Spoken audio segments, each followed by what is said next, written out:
E aí pessoal, tudo bem com vocês? Nessa temporada do Tête-à-tête com um cientista, eu vou conversar com uma amiga que eu conheci lá no Canadá em 2019. Vou deixar aqui no card também o vídeo em que eu explico como eu fui para o Canadá, né, o que eu fiz lá, que foi parte da minha pesquisa, então você pode assistir depois. E hoje a gente vai ter essa conversa muito legal com ela. Hoje ela está no Japão, então tem um tempo que ela está lá já. Agora é 8h30 da noite e para mim, e para ela já é 8h30 da manhã. Então tem essa grande diferença, mas vai ser uma conversa muito legal. Não esquece de curtir esse vídeo e de assinar o canal para você receber as notificações de quando mais vídeos forem pro ar. Beleza? A propósito, meu nome é Vinícius Aranda e eu sou engenheiro de materiais. Pessoal, é o seguinte, a nossa conversa vai ter que ser em inglês, né? Porque eu não falo espanhol e a Jaque não fala português. Então eu vou tentar fazer aí uma legenda. Se não der certo, a gente vai ter que usar aí o pessoal do YouTube mesmo, beleza? Então, bora pro vídeo. Jaque, thank you for being here. It's a pleasure to have you here. So it's also really nice to see you again. It's been 3 years, right? 3 years. 3 years, almost 4. Oh, very fast. Yeah. So the first question I want to do here is to you introduce yourself. I mean, where you're from, how old are you? So basically things I guess is important to talk to the people that are watching us. Okay, so, well, my name is Jacqueline. I am Costa Rican. I graduated from Instituto Tecnológico de Costa Rica in 2019. Then, what else? I'm 26 years old. I always forget that part. Oh my god. So, Jackie, tell me something. How did you come up with materials engineering course? I guess that's important because for me, it turns during my high school and I discovered that what I wanted to do was materials engineer 3 years after. So how that come up to you? Yeah, for me it was 1 year after, to be honest, because when I was in high school and when I graduated, I wanted to be an architect. So really? Yes. Wow. Yes, so my first year in the university, I was in the architecture department. And then we start with a part of designing and many other things, and I was like, no, maybe this is not for me. I miss chemistry and physics too much because that was not like the strength of the program. So I started looking around. First, I tried in another university with chemistry. Well, not try really. I was taking some courses in order to don't be too delayed in any other program that by I was yourself. doing. Yeah, no, in another university. So I just, let's say I was planning to take a program which was involved in chemistry or physics or something, so I was like, well, maybe this semester I can go to this other university that I was already accepted and take some courses that are related with what I want. And let's check if I want to stay in that program or not. So at the end I started looking, and there was my last university that it was close from home. I found that program. I started talking with the professors to say, okay, I want to change my program. What is it about? And they, one of them, I remember, he started explaining to me, and I was like, okay, let's give it a try. And also, that's good. Yeah, and also I really like it because I remember that when I decided what to do, I was like, okay, this part I like because I like this program because material science gives you the opportunity to do something good for the world.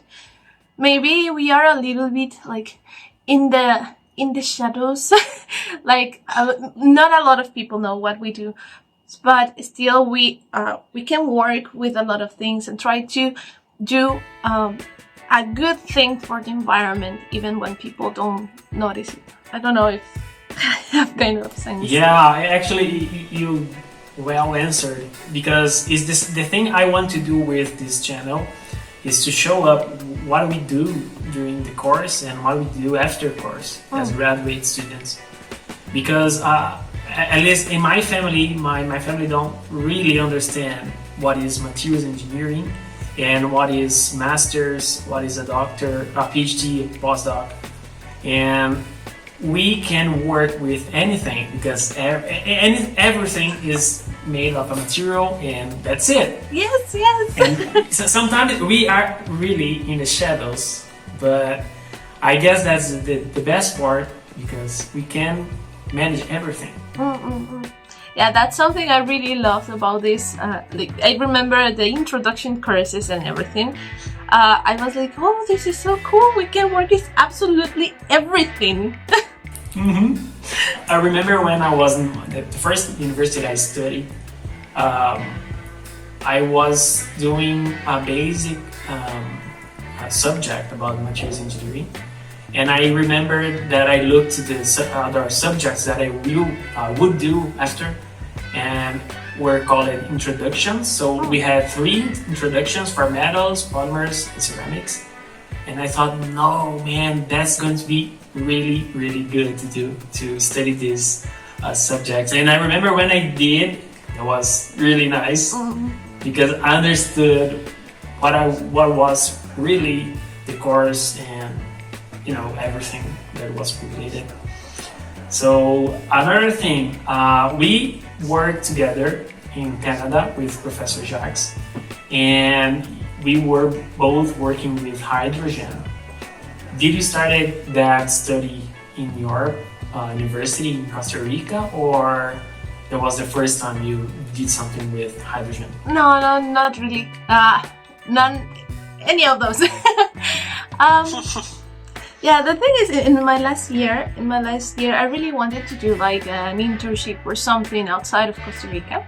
So I went to a professor and he told me, okay, I have several contacts. I have one in Japan, one in Canada, but no one ever wants to go to Japan. And I was like, okay, I want to go to Japan. Of course. And I remember that time he was like, okay, let me just talk with my contacts and everything, but you can also apply for this scholarship in Canada. And I was like, okay, yeah, maybe in the worst of the cases, I go to both. Well, worst of the cases. Or I go just for one of them, it doesn't matter.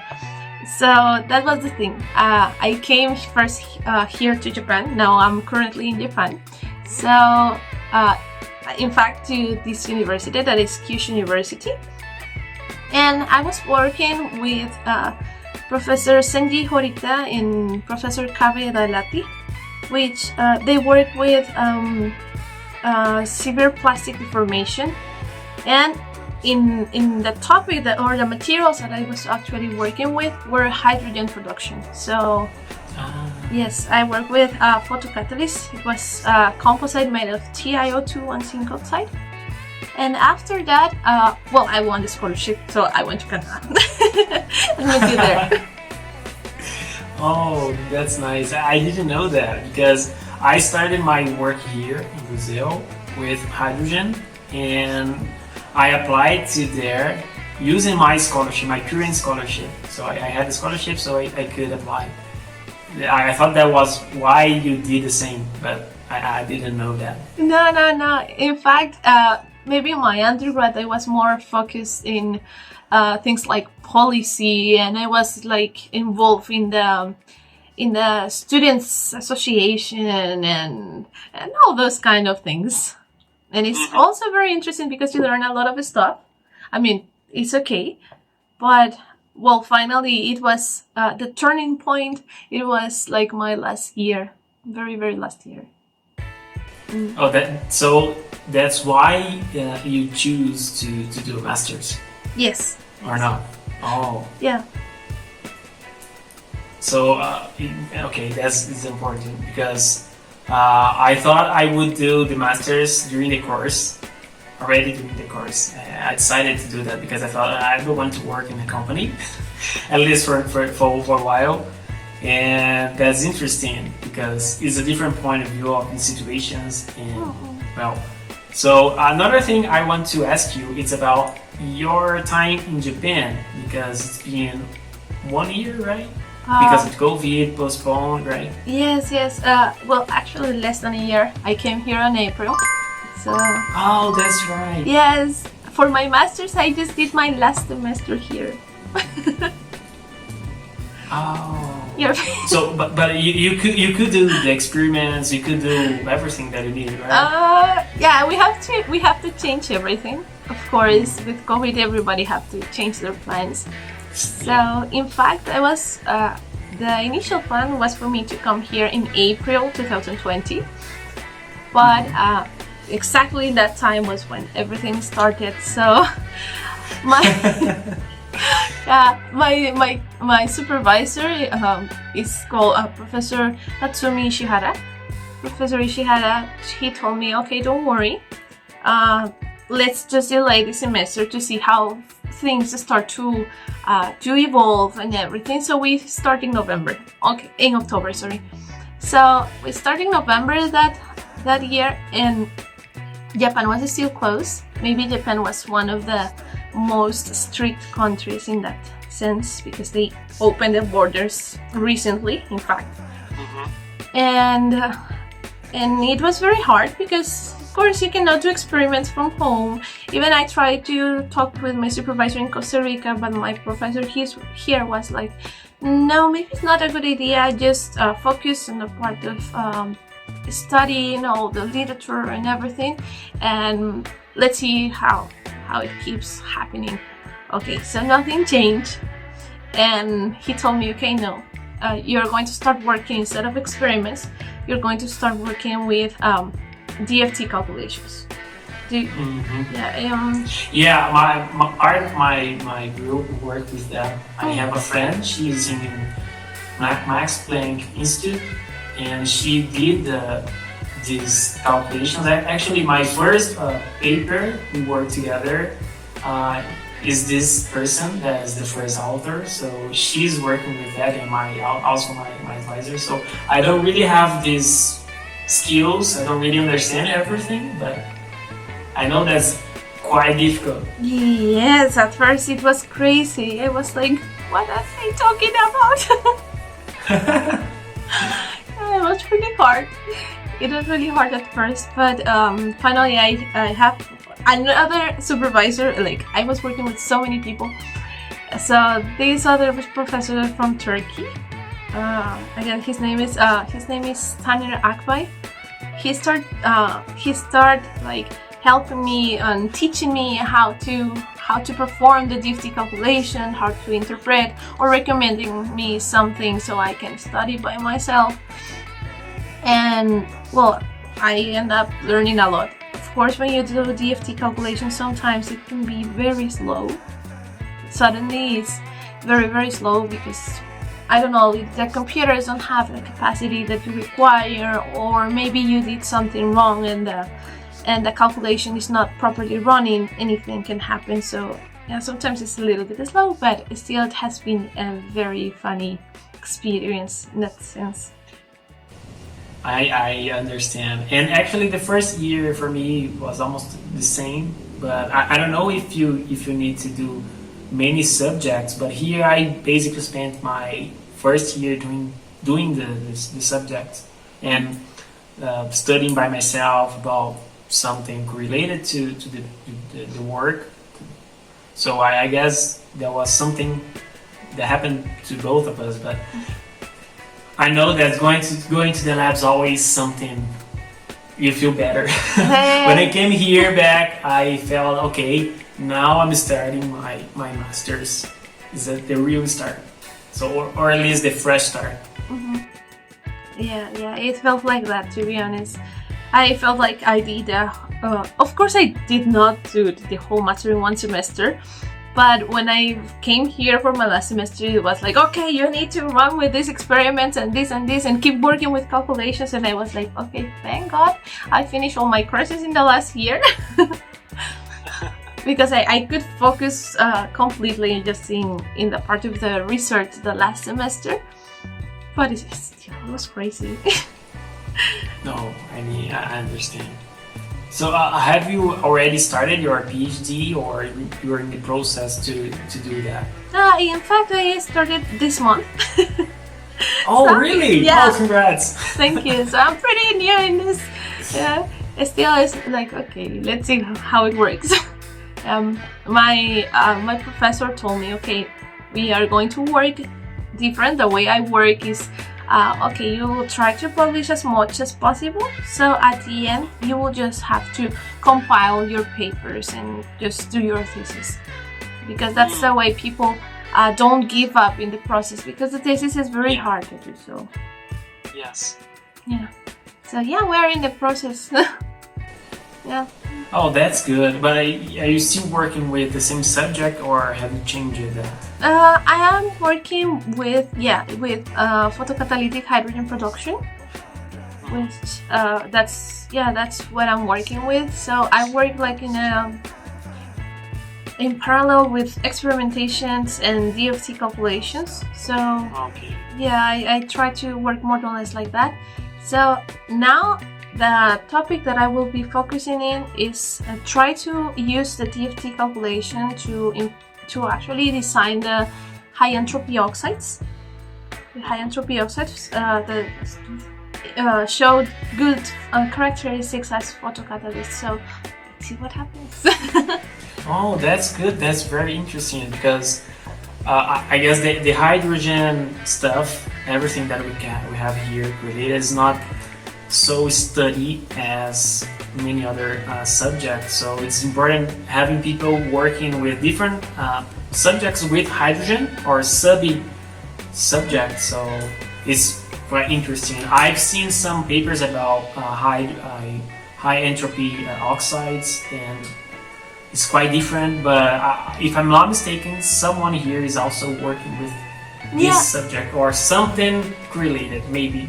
Yes. In fact, I think our professor and my professor have several collaborations. So Yeah. so yeah, probably someone in your group is working with that too. And it's very interesting because they behave very different.